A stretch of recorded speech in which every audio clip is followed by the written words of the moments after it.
মার্চে যে আমাদের ন্যায্য দাবি ছিল সেখানে সরকার আমাদেরকে পুনর্বাসন দিতে আমরা আশ্বস্ত হয়েছে।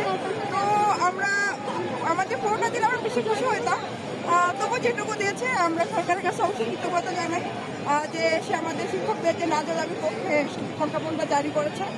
তাতে আমরা শিক্ষক প্রসাদ দিয়ে অনেক আনন্দিত। অনেক বছর পর আমরা কিছু একটা করতে যাচ্ছি। তো আমরা আশা করব পরবর্তীতে সরকার আমাদের শিক্ষকদের যে বেতন ভাতা এবং যে আমাদের যে বেতন কাঠামো আছে সেটা সংস্কার করবে এবং দেশে আমাদের শিক্ষকদের যে মানে সামাজিক যে নিরাপত্তা আছে সেটা অবশ্যই রাষ্ট্র দেখবে। 11 দিন পর আসলে 11 দিনের আন্দোলনের পর আজকের এই প্রজ্ঞাপনটা হলো, সেই আবেগটা কেমন আছে?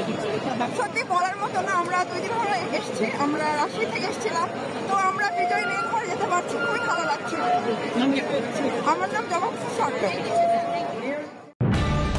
নিউজ ডেস্ক, দৈনিক অন্যধারা।